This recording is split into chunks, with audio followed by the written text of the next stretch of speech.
El análisis más potente y completo comienza ahora. Luis Herrero llega prendiendo fuego a los políticos y figuras que se atreven a dañar el país. Radio Isla 1320 presenta ¿Qué es la que hay? Con Luis Herrero. Muy buenas tardes, bienvenidos y bienvenidas a ¿Qué es la que hay? Con Luis Herrero por Radio Isla 1320. Hoy es martes 8 de febrero del 2022. Estamos en vivo y en directo para todo Puerto Rico por el 1320 AM y su cadena para el mundo a través de radioisla.tv, nuestra aplicación para teléfonos Radio Isla Móvil y en facebook.com/Radio Isla TV. Yo soy Luis Herrero y como siempre les invito a que me sigan en todas las redes sociales, twitter.com/LHerrero, facebook.com/LHerrero, instagram.com/LHerrero. Y recuerda que este programa lo puedes escuchar en su formato podcast.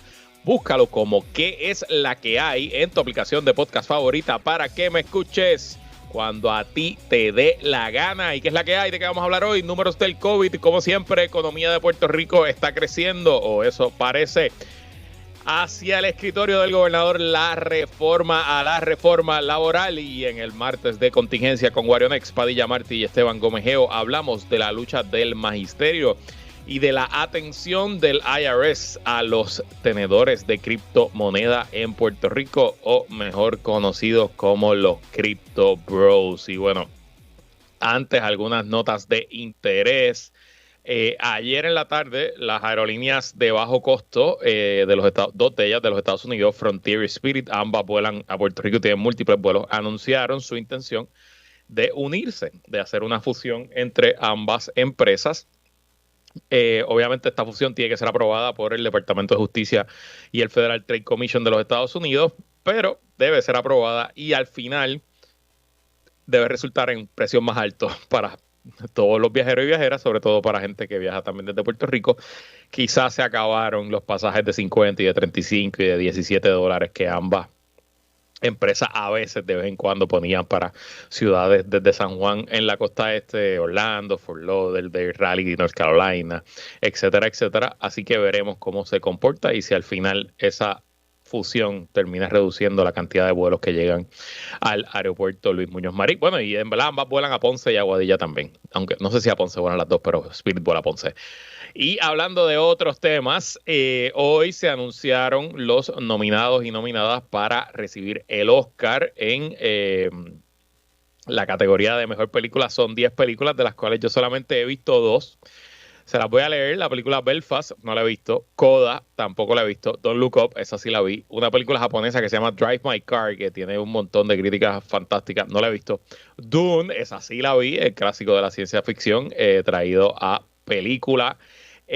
King Richard, que es la de Will Smith, que él interpreta a los padres de las tenistas Serena y Venus Williams. Tampoco la he visto, pero sé que está muy buena.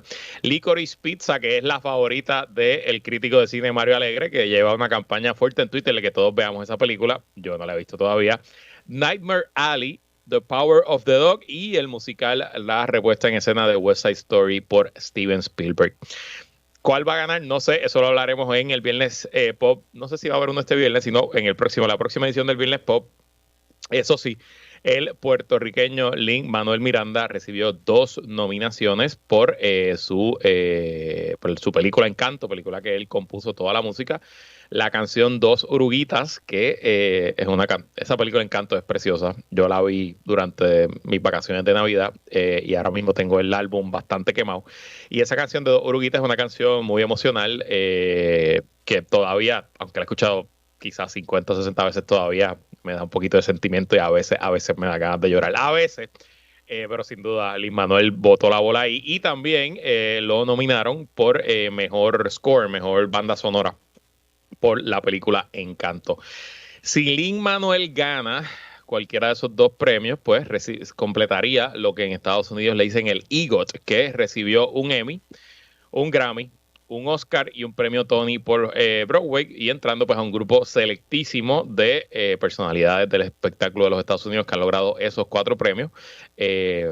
No sería el primer puertorriqueño. Rita Moreno también tiene un EGOT, pero sería obviamente en esta generación, en este nuevo siglo, el primero que adelante, Lin-Manuel sigue poniendo la bola en la China. Y ahora quiero un poco tomarme una pausa antes de tirar los números del COVID para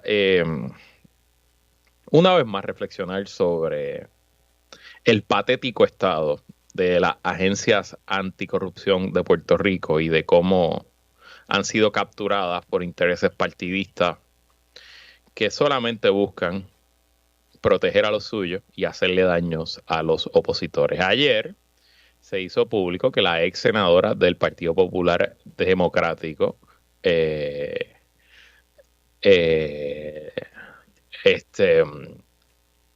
Maritere González, había llegado a un acuerdo con la Oficina de Fiscal Especial Independiente luego de 5 años de que se le hubieran radicado cargos criminales. Originalmente se le habían radicado 14 cargos criminales, todos relacionados al testimonio que dio Anaudi Hernández, que había sido pues colaborador de la campaña de la senadora. Ella fue senadora por el distrito de Mayagüez, Aguadilla. Y Anaudi, pues es de Aguadilla, así que presumo que se conocieron en algún momento por allá. Anaudi le hizo algunos fundraisers, en efecto, le levantó dinero. Y pues a través de las filtraciones que hacía la oficina de la fiscal federal de ese momento, Rosemilia Rodríguez, pues la prensa nos montó una historia de que Maritere González, además de que insinuaron por ser mujer, que era amante de Anaudi y otras barbaridades que nunca hacen con los hombres que están acusados de corrupción. Además de eso, pues nos dijeron que Anaudi le había regalado un carro, que era un carro que se lo pagaba a Anaudi, que Anaudi le pagaba el carro a la senadora, entre otras múltiples insinuaciones y falsedades. Y 5 años más tarde, importante, la fiscal federal Rosemilia Rodríguez, aunque investigó a la senadora, no pudo nunca radicarle cargos porque no tenía evidencia de delitos federales, así que eso se lo refirió al Departamento de Justicia local, que luego asignó un FEI. Lo mismo que pasó con Jaime Perelló, que aunque Rosemilia trató de meterlo preso, pero pues nunca consiguió nada, así que terminaron en la oficina del FEI. Y al igual que en el caso de Perelló, que comenzó bien fuerte y bien sólido, terminó con un acuerdo entre ambas partes, donde el ex representante y presidente de la Cámara, Jaime Perelló, no cumplió ni un día de cárcel ni tuvo que pagar una multa, y hasta ahí. Pues el caso de la senadora Maritere González es peor porque ella no va a pagar ninguna multa, no va a pasar ni un solo minuto tras la reja y simplemente se declaró culpable de un delito de no presentar a tiempo sus informes de ética. No presentar a tiempo sus informes de ética. Y una pena de 6 meses de probatoria sin ningún otro tipo de condición. Y oiga, no presentar sus informes de ética a tiempo es una falta de cualquier político o política y merece que tener consecuencias. Y claro que es meritorio y válido señalar cuando un político o una política no radica a tiempo sus informes de ética. Pero realmente vale la pena destruir profesionalmente la carrera de una joven política que venía ascendente y que tenía todo el futuro por delante, una mujer brillante, preparada, que se sacrificó para llegar al Senado y que simplemente por ser del partido distinto a la fiscal federal Rosemilia Rodríguez y a las personas que controlan el panel del FEI, pues se le fue con todo y contra todo. Y estuvieron por 5 años dándole la vuelta. Radicaron 14 cargos. Hoy se declara culpable de uno menos grave sin cumplir un día de cárcel ni pagar ni un centavo de multa. Pero usted sabe quién cobró un montón en esos 5 años. Los fiscales. Porque por alguna razón extraña, cuando se creó la oficina del panel de fiscal especial independiente, en respuesta a lo que fue el Cerro Maravilla y todas esas barbaridades y esos actos de terrorismo de Estado, se puso un incentivo para que los fiscales especiales independientes, en vez de ser fiscales de carrera del Departamento de Justicia que cobran un salario, no, son abogados independientes que facturan por hora. Así que, ¿dónde usted cree que están los incentivos para cualquier fiscal especial independiente? ¿El incentivo está en terminar el caso lo más rápido posible e ir al tribunal? ¿O está en estirar el chicle y facturar por 5 años corridos? De hecho, entiendo yo que si a esta ex senadora ayer se declara culpable de un cargo menos grave de no presentar informes de ética a tiempo, pues hace varios meses salió en la prensa, en el Nuevo Día, si no me equivoco, que hay más de 5 representantes de todos los partidos que no han radicado sus informes de ética. El escándalo fue de Mariana Nogales, es verdad, pero habían 5. Mira, por ejemplo, aquí el representante Yacer Mato, que es un representante del PNP, aceptó que no había radicado su informe de ética. Evidentemente, esto es otro ejemplo más de cómo se capturó políticamente la oficina de la fiscal federal bajo Rosemilia Rodríguez y la oficina del FEI, por lo menos desde el cuatrenio de Luis Fortuño. Eran entidades de justicia que se dedicaban única y exclusivamente a perseguir a los opositores del PNP, a fabricar casos contra los opositores del PNP y a mantener esas facturitas de esos fiscales todos los meses bien abultadas. Porque créanme que está bien difícil la calle para los abogados allá afuera, y tener una igualita de fiscal especial independiente debe ser algo bien chévere, bien nítido. Sobre todo cuando puedes llevar un caso a 5 años y al final mandar a la acusada para la casa sin pagar ni un peso de multa. Y lo más triste de todo es que hoy, escuchando un poquito de radio y otras estaciones, los y las que mencionaron lo que ocurrió con el caso de Maritere González, lo dijeron en 10, 30 segundos. Ah, sí, se declaró culpable, se acabó el caso, chija. Pero estoy seguro que si me voy a buscar grabaciones de esos mismos comentaristas y analistas políticos cuando empezó a salir todo este tema por las filtraciones de la fiscal federal Rosemilia Rodríguez, barrieron el piso con Maritere González, destruyeron a esa mujer, la hicieron canto, y hoy nadie dice, ay, me equivoqué, me dejé llevar por la politiquera oficina de la fiscal federal y la triste oficina de los fiscales especiales independientes. No vamos a acabar con la corrupción si las entidades llamadas a luchar contra la corrupción son tan o más corruptas que los políticos y políticas que ellos investigan. El récord está claro.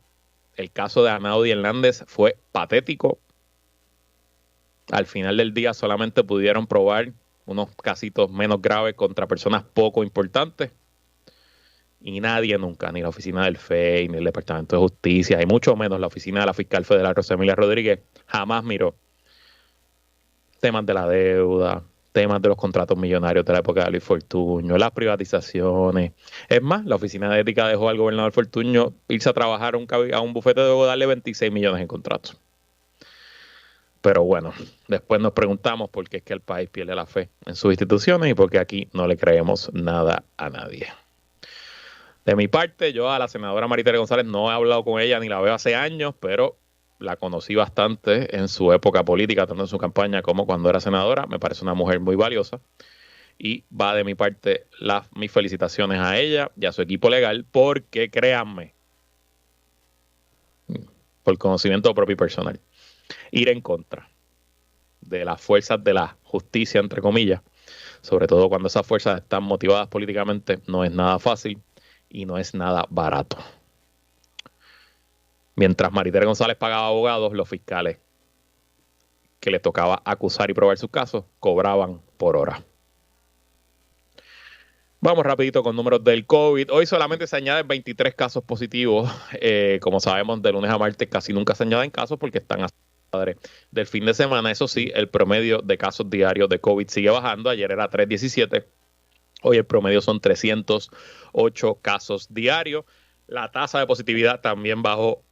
Hoy está en 12.3%, que es 0.2% versus hace una semana.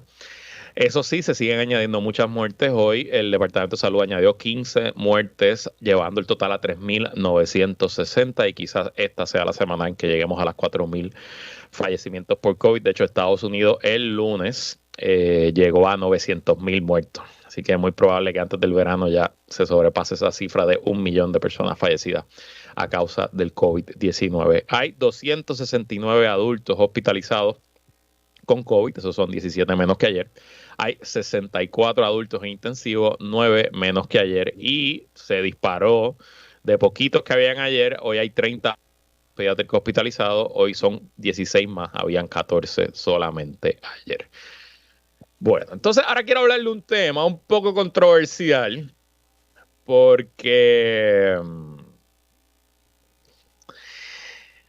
pues lo que siempre se discute en la prensa, y con razón, porque vende más y genera más rating, Pues que todo está chavado, ¿verdad? Que Puerto Rico está fastidiado y que aquí no hay solución para nada, no hay salvación para nada. Y en cierto sentido, bueno, ya vamos para el año 16 de una depresión económica, si la empezamos en el 2006 con el cierre del gobierno. Obviamente todos y todas hemos vivido estos últimos 5 años, desde promesa, María, terremotos, pandemia.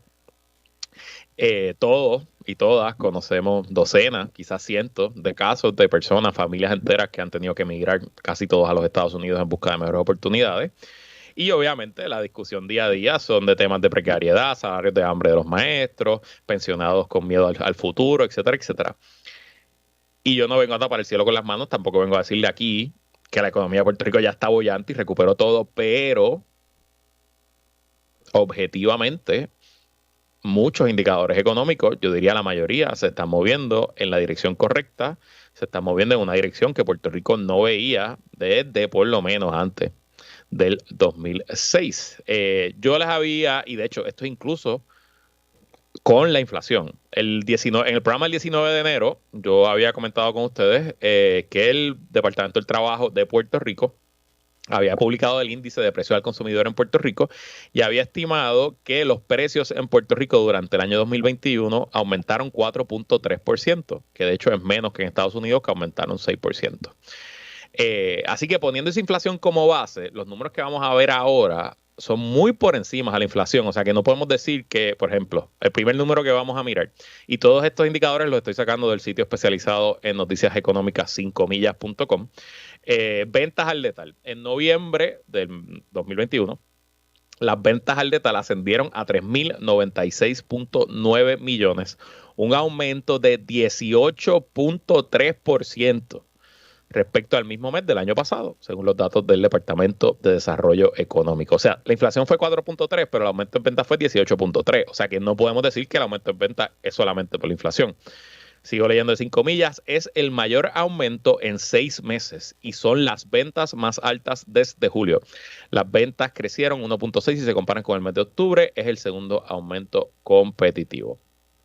Y de hecho, cuando se miran los primeros 11 meses, discúlpeme, del año 2021, las ventas están 23.1% por encima del año pasado. Y cuando se comparan con el 2019, o sea, el año antes de la pandemia, porque uno puede decir, bueno, claro, el año pasado, el 2021 fue mejor que el 2020, porque el 2020 fue el comienzo de la pandemia, estuvimos 4 meses encerrados, la economía se fue al piso. Pues si se comparan los números del 2021 con el 2019, antes de la pandemia, las ventas aumentaron 22.2%. En el 2020 las ventas se habían reducido 2.4% y en el 2021, año fiscal, aumentaron 21.8%. Así que ahí hay un indicador, ventas. Segundo indicador, turismo, también de 5millas.com. El sector turístico sigue mostrando señales de fortaleza. Aumenta la tasa de ocupación de los hoteles hasta 63.6% y la tarifa promedio diaria creció 19.9%. Eso es lo que en promedio cobran los hoteles por noche. Hasta $187.51 es la tarifa promedio en Puerto Rico, según los datos de los primeros 11 meses del año pasado, publicados por la compañía de turismo. Para que comparen, en el mismo periodo del 2020, año de pandemia, la tasa de ocupación era 37.3, ahora fue 63.6, y la tarifa promedio anoche era 156.40 y ahora es 187.51. La tasa de ocupación todavía está por debajo a la del 2019, año de la pandemia, pero la tarifa promedio es la más alta en al menos 8 años. O sea que los hoteles están cobrando más que hace 8 años. ¿Qué estaba pasando en Puerto Rico hace 8 años? El 2014, que hubo una gran campaña de publicidad, de turismo, etcétera, y que estaba ya cogiendo auge. Pero desde hace 8 años no cobraban tanto los hoteleros, así que les va de lo más bien. En el mes de noviembre, los registros de hoteles ascendieron a 183.134, un incremento de 72.2% respecto al mismo mes del 2020 y 1.3% más que en el 2019. Así que súper interesante esta movida de turismo y como ven, todos los aumentos son muy por encima al aumento de la inflación. Importante un contexto siempre cuando hablamos de turismo, que yo lo repito, y esto me lo enseñó el amigo economista Heriberto Martínez. El turismo se considera como exportación, aunque es un servicio que se da obviamente en el país. Es exportación porque el turista que viene de afuera trae su dinero de afuera y lo invierte en la economía de Puerto Rico, ya sea pagando hoteles, dejando propinas, comprando cosas, reservando tours, visitando restaurantes, etcétera, etcétera. Así que ese dinero de afuera llega a Puerto Rico y por eso es que el turismo es tan importante en cualquier economía, incluyendo la nuestra, aunque apenas compone el 8% de la economía, es un 8% que genera muchos empleos y que parece estar en franco crecimiento. Y por último, otro indicador adelantado de crecimiento económico es el consumo energético, obviamente. Lo que más consume energía son las industrias, así que mientras más industria haciendo manufactura o procesos complejos, pues mayor el consumo eléctrico y es una manera de ver cómo va la economía. Pues también de 5 millas, el consumo de electricidad aumentó 1.5% en 2021 cuando se compara con el mismo mes del año pasado. Es el primer aumento tras caídas de 0.3 y 1.8 en los 2 años previos. Es el consumo más alto desde el 2018. Y el aumento, como les dije, fue de 2.7 en el sector comercial, 1.9 en el sector residencial, mientras que el sector industrial se observó un descenso de 3.0%. Interesante, ¿no? Aquí vemos 3 indicadores diferentes. Ventas totales, aumento de 21%, turismo, aumento de 20% en la tarifa por noche promedio y consumo eléctrico, aumento de 1.5%. Pronto la Junta de Planificación tendrá que sacar los números para el año y veremos cómo fue el crecimiento económico para Puerto Rico en el año, pero lo digo, puede ser controversial. Yo hablé con esto con Jorge Dávila, yo creo que la semana pasada, es anecdótico, pero si usted entra hoy a LinkedIn o a cualquiera de las redes donde se ponen empleos en Puerto Rico, y de hecho hice el ejercicio esta mañana buscando empleos de mercadeo en particular, por lo menos en mi expertise, en mi campo donde yo me muevo, hay unas ofertas de empleo y unas oportunidades que en Puerto Rico no se veían antes. Hay ofertas de empleo en entidades sin fines de lucro, hay ofertas de empleo en consultoría y empresas que se nota que llegaron aquí con la ley 60, antes ley 20. Y también hay oportunidades interesantísimas de puestos regionales, de distribución. Y obviamente eso es para personas como yo, que yo tengo 38 años, más o menos 15 años de experiencia en lo que hago. Que no se veían, de nuevo, no se veían hace años. Así que creo que hay razones suficientes para sentirse optimistas sobre el crecimiento económico de Puerto Rico en la próxima década.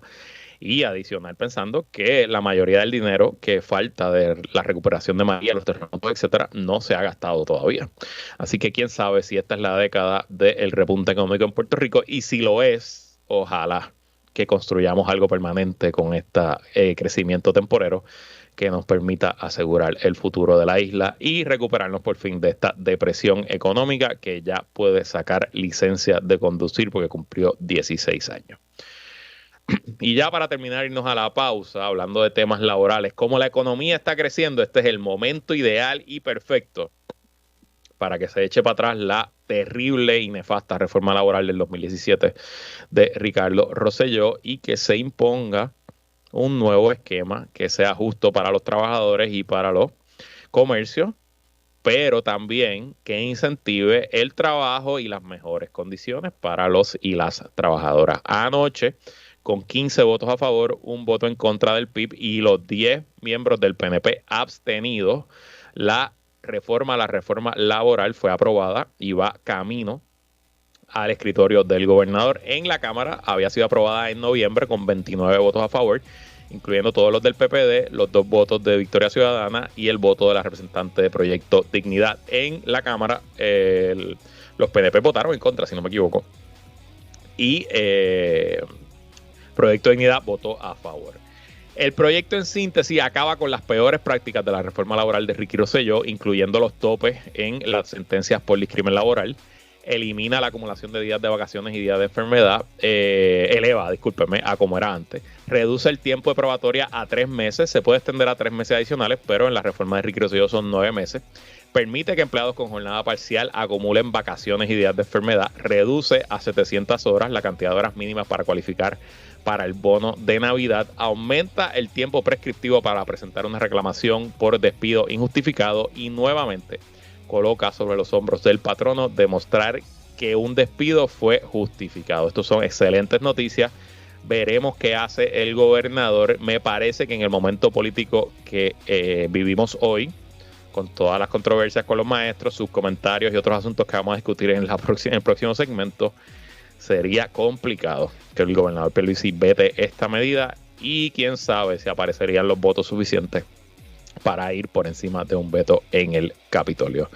Estaremos muy pendientes en qué es la que hay, pero vamos a una pausa y cuando regresemos, hoy es martes de contingencia, regresamos.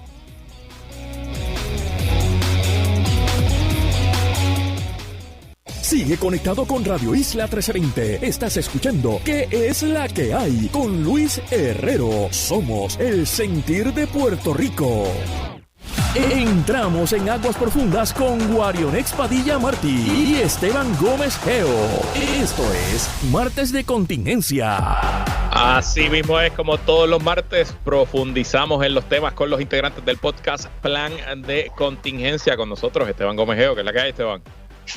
Yo, Luis, saludos Guario, a todos los que nos están escuchando acá desde la estadidad. ¿Estás en la estadidad? Sí, estoy en la estadidad con dinero americano. ¡Ave María, qué bueno! ¿Y no te aceptan las batatas y las yautías como moneda en la estadidad? Y las lechugas también, obligado. Lo que no los albizus. Por eso son tan inteligentes, porque no hay plata aquí. Bueno, pues aunque sabemos que está desde el clandestinaje en la estadidad, también está con nosotros y creo que en Puerto Rico, Guarionex Padilla Martí, que es la que hay, Guario. Que es la que hay, Herrero. Saludos, Esteban, y saludos a todas las personas que nos están escuchando y que nos están viendo. Bueno, vamos a comenzar con el tema que dejamos el martes pasado, que eran las protestas de los maestros y maestras que cuando hablamos el pasado martes, pues habían sido anunciadas para el viernes.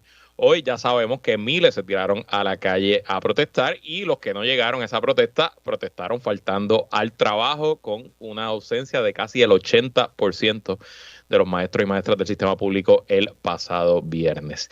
Varios sindicatos y grupos magisteriales anunciaron otra protesta para mañana y mientras todo esto ocurre, ayer el gobernador anunció un bono especial para maestros y maestras de $1,000 mensuales empezando en julio y que está garantizado hasta septiembre del 2024 utilizando mayormente fondos federales del COVID, luego de que el secretario de Educación Federal, que es boricua, llamara a Pierluisi y le dijera, mira, tú tienes un chorro de billones de pesos, usa un par de estos chavos para pagarle a los maestros.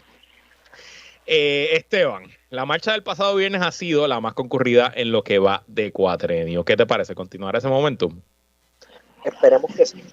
Yo no creo que, yo creo que estos $1,000, ¿verdad?, que aprobaron en aumentos, eso se hizo para aplacar los ánimos de los maestros y las maestras y también para ver si se calma una insatisfacción general en el país que hay en contra del gobierno, definitivamente, principalmente de la clase trabajadora. Sin duda, el timing no pudo haber sido más obvio y el objetivo de lo que se está buscando. Pero como yo dije ayer, y como se dice en la política, tú cógele los $1,000, cógele la nevera y vótale en contra. Al final del día, no le digas que no a ese aumento. Claro que le hace falta. Entonces, Guario, excepto para causas particulares como quizás la lucha de Vieques, el verano del 2019, los movimientos que agrupan a los empleados públicos en Puerto Rico no tienen una larga historia de unir voluntades, ¿no? Pero hoy estamos viendo reclamos, no solo de los maestros, también de la policía, los bomberos, enfermeros y enfermeras, trabajadores sociales. Básicamente hay un white flu, red flu, blue flu en todas las agencias. ¿Crees que se podrá mantener unido ese bloque en estas protestas? Pues mira, yo creo que por primera vez en mucho tiempo vemos causa común entre los servidores públicos y es que ninguno va a dejarse de los sindicatos, porque yo creo que primero tenemos que también hablar de la ruptura que hemos estado viendo los últimos días con los sindicatos, ¿verdad? Y me refiero con los sindicatos amarillos, que ya no predominan la narrativa oficial en defensa de los trabajadores porque nunca han podido defender y articular una respuesta a las quejas, preocupaciones y reclamos de los trabajadores, específicamente del sector público. porque muchos de estos sindicatos la realidad es que responden, ¿verdad?, a los partidos tradicionales, y ciertamente yo creo que sus matrículas están cansadas, y por eso hemos visto que muchas de estas protestas han sido autoconvocadas por las mismas personas en sus talleres. Por ejemplo, el magisterio es el mejor caso, que están forzosamente sindicalizados en la Asociación de Maestros, y han sido maestros y maestras las que se han autoconvocado en sus escuelas a protestar. Y no solamente hemos visto maestras y maestros, sino que también estamos viendo, ¿verdad?, bomberos, personal de la oficina del Departamento de la Familia y otros sectores dentro del gobierno que están autoconvocándose y haciendo causa común para exigir mejoras salariales. Así que ciertamente es algo novel en el sentido de que vimos un aumento de salario en el sector privado a 8.50, pero que no tiene las mismas repercusiones en el sector público, donde ciertamente hay sectores del gobierno que tienen unos salarios bastante bajos y que urge, ¿verdad?, que se les haga justicia salarial, y que ciertamente el gobernador ha hecho unas expresiones que, contrario a apagar el fuego, lo que ha hecho es que le ha dado más candela a ese fuego. Vamos a esas expresiones, las voy a leer y entonces me reacciona después Guario. Esto fue exactamente lo que dijo el gobernador ayer a respuesta de una pregunta de la prensa. Y cito: nadie está obligado a ser policía ni bombero, pero el que se dedica a esa vocación tiene que asumir esa gran responsabilidad. Y si por alguna razón cuestiona si debe seguir haciéndolo, porque la paga no es la que espera, las condiciones de trabajo no son las que espera, no está obligado a permanecer en esta posición. Y de hecho, después de esas expresiones, hoy tanto el gobernador como su equipo ejecutivo que están de Media Tour se han reafirmado. El gobernador dijo que si lo tiene que decir 1,400 veces más, lo vuelve a decir. Esteban, este es el Xochitl Life o el Me Vale de Pedro Pierluisi. Exacto, este es el nadie te manda. Nadie te manda a ser policía, nadie te manda a ser bombero. Estás pelado, nadie te manda a ser maestro. A mí me gusta también cómo se utiliza en parte, ¿verdad?, esta cuestión cultural de la ética cristiana del trabajo y como se dice vocación, que en esta isla se utiliza mucho la palabra vocación para decirte, claro, aguanta ahí candela, ¿verdad? Aguanta ahí y déjate hacer, deja que el patrón no te atropelle como le dé la gana y ¿verdad?, mientras vive un estilo de vida de millonario, pues aguanta ahí, ¿verdad? Que lo que Dios quiere es que tú trabajes duro y con el trabajo duro y el sudor de tu frente te vas a redimir. Sin embargo, todo el mundo sabe que eso lo que hace es justificar la explotación. Y ese es el Xochitl Life. Yo creo que ese además de esta expresión de que no lo vuelvan a hacer, espero que no, espero que no vuelva a suceder con la protesta y estos levantamientos. Ese es el Xochitl Life de Pierluisi y definitivamente, mano, yo creo que unas expresiones así les corta las patas hasta con los mismos trabajadores que votaron con él, hasta con la base de su partido, que principalmente es pueblo trabajador. Sin duda. O sea, esto se une a los carros estartalados, al comentario de que él es el pretito de su familia, a todo ese... Y oye, pues, el gobernador tiene un demeanor, pues, de hombre rico puertorriqueño que se rodea solamente de gente con su mismo net worth y que no tiene ningún tipo de conocimiento de cómo funciona el país, ¿no? Claro. Y me gusta lo que tú dijiste y me hago eco. Usar la palabra vocación, muchas veces en el discurso público lo tomamos como vocación es igual a pobreza. Como que, si tú tienes una vocación de ser maestro, pues tú tienes una vocación de ser pobre. Y nadie está argumentando que los maestros cobren $1 millón, ¿verdad? Ese no es el asunto. Pero mínimo se merecen un salario digno, ¿verdad? Mínimo se merecen algo que les permita sobrellevar sus vidas, adelantar, criar familia o hacer lo que les dé la gana, ¿no? Y al final del día, pues me parece que metió las patas hasta home el gobernador y no se ha dado cuenta ninguno de ellos y han seguido cavando hacia abajo. ¿Qué te parece, Wario? Mira, yo creo que como tú muy bien dices, no es el primer Xochitl Life del gobernador, ¿verdad? Hemos visto que esta conducta de hacer expresiones sumamente clasistas ha sido la norma con Pierluisi.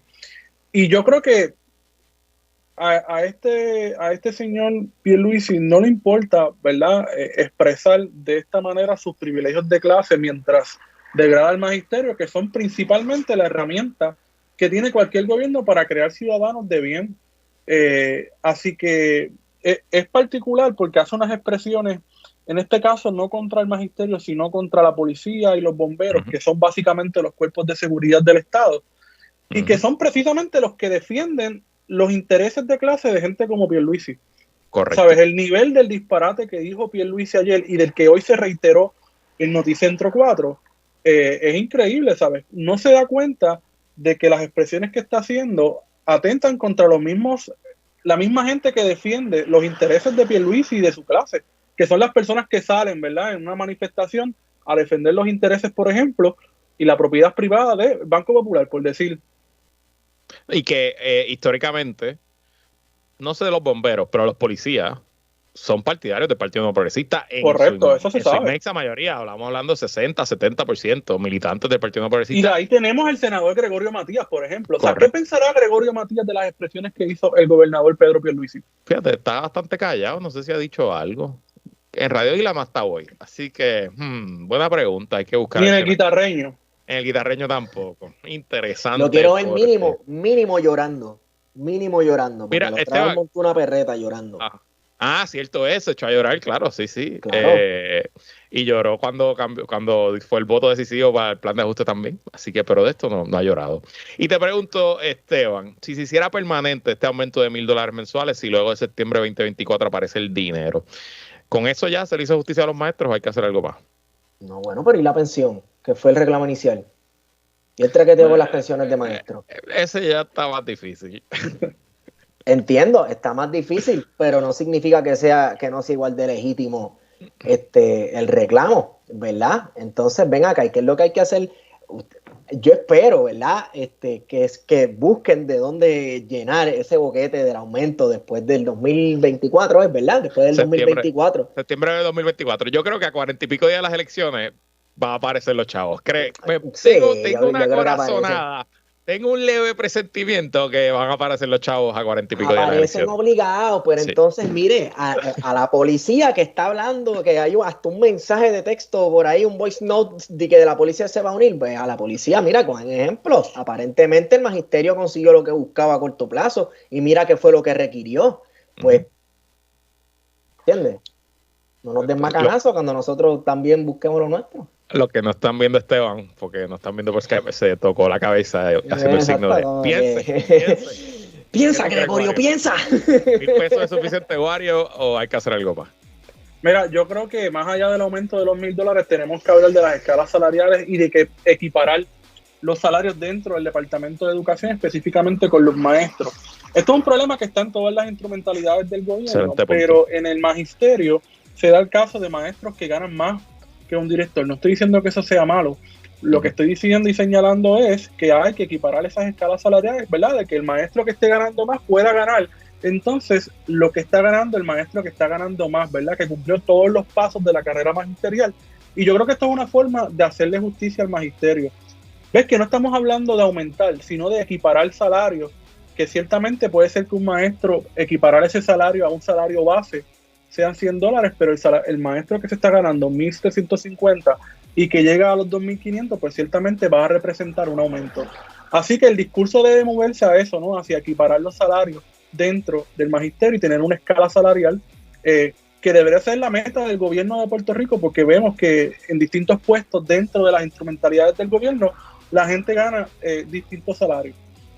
De hecho, al aumentar las escalas salariales y aumentar los salarios de los maestros, ayudas un poco al tema de la pensión, porque entonces iría más dinero todos los meses a ese bote de la pensión y mejoraría lo que esos maestros o maestras terminen cobrando cuando se retiren, sea bajo el sistema viejo o bajo el sistema nuevo. Estoy seguro que volveremos a tocar este tema en los próximos martes de contingencia, pero tenemos la pausa encima. Cuando regresemos hablamos un poco de los amigos del cripto y su llegada a Puerto Rico. No se vaya nadie, que es la que hay, continúa.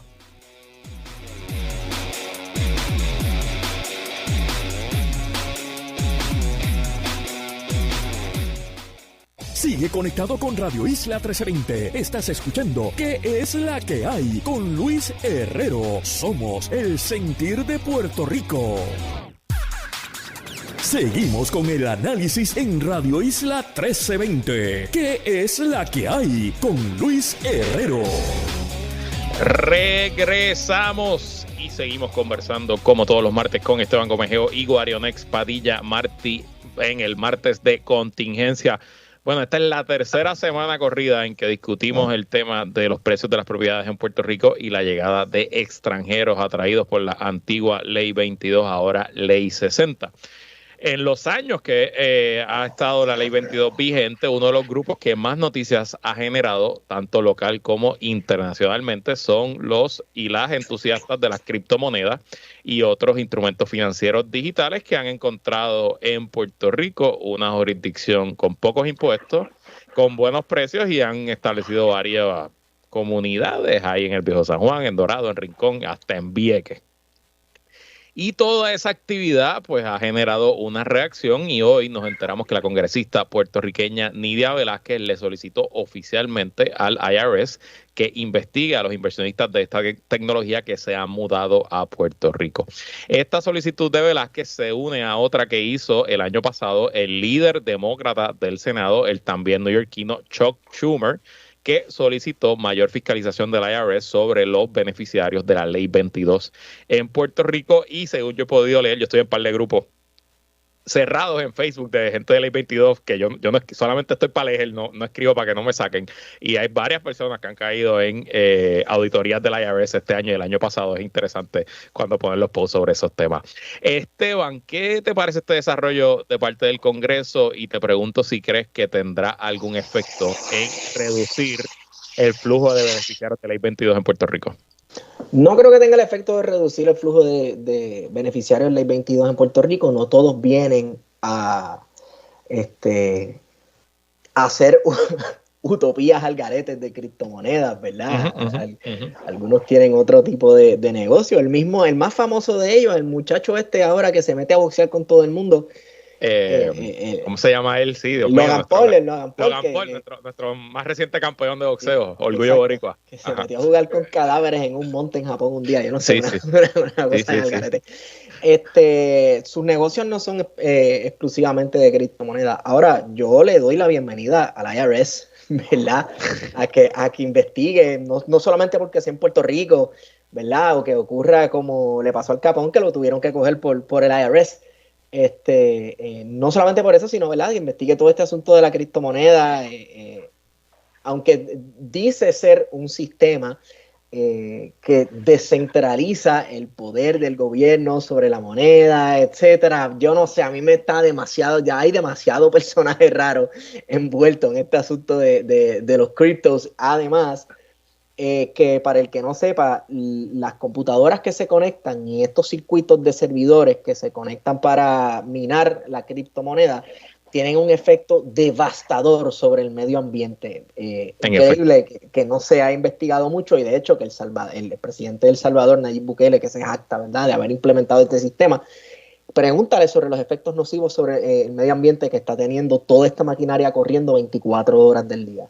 El año pasado, las máquinas que están corriendo en el proceso de sacar criptomonedas nuevas, y si esto les suena extraño, es que es extraño, consumieron más energía que la República de Argentina.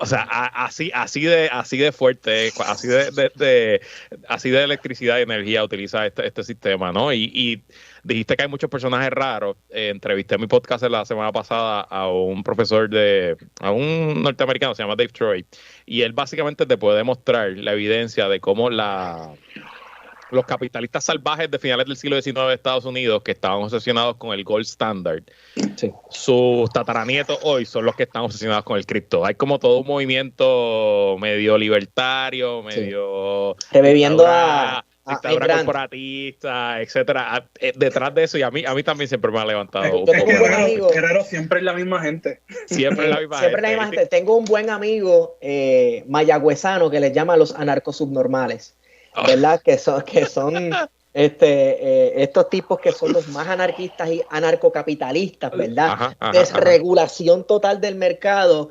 No importa el daño y la explotación que eso haga, porque la mano invisible del mercado, para no decirte la mano invisible de Dios, pues va a arreglar todo eso y a regular todo esto. Están obsesionados con Ayn Rand y Atlas Shrugged. Y bueno, y hasta en cosas un poquito más nefastas se van metiendo. Y te voy a decir algo, hay cosas de la tecnología que tienen usos reales y claro, buenos. El blockchain, por ejemplo, sí. Exacto, sí, pero como todo, la tecnología no nos va a salvar, nos tenemos que salvar nosotros mismos. Y te pregunto, Wario, ¿qué te dice o qué nos dice como sociedad que toda la fiscalización a estas leyes vengan de políticos de fuera de Puerto Rico, específicamente de Nueva York? Mientras aquí nosotros podemos discutir el tema, pero los políticos no hablan de esto.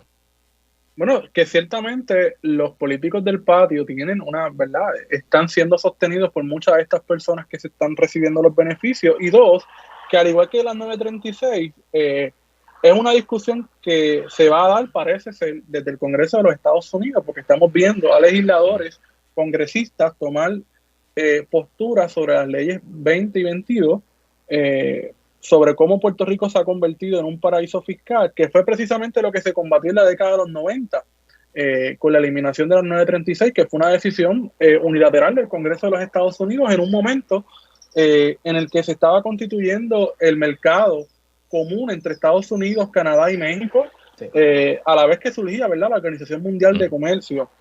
Parece ser que ahora también hay una discusión reciente a nivel mundial que tiene que ver con los paraísos fiscales y con los impuestos, ¿verdad?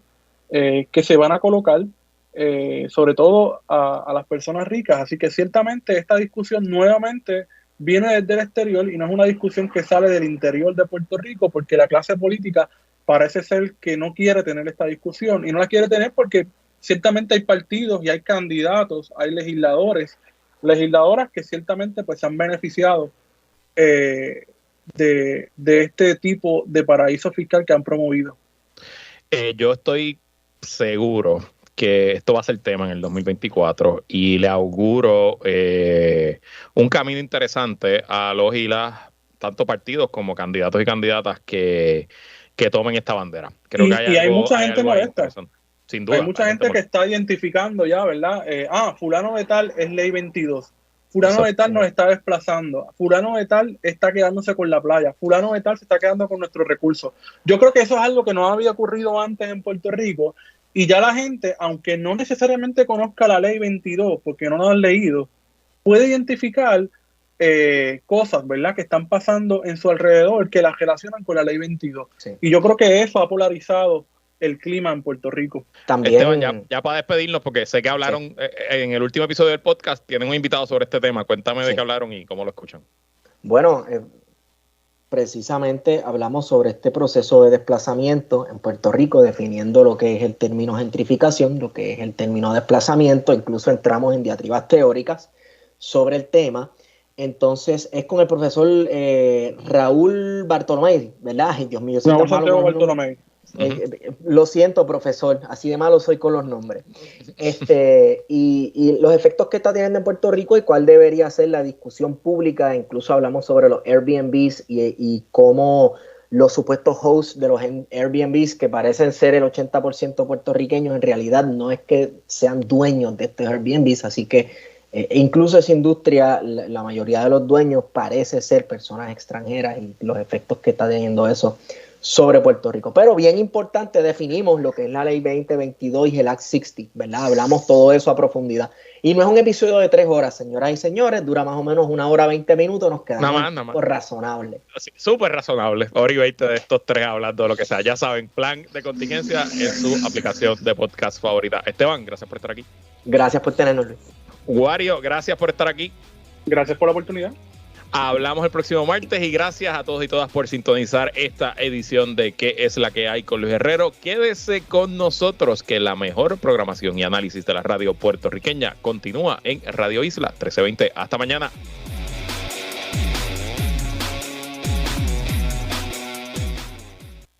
Síguenos en Twitter, Radio Isla TV.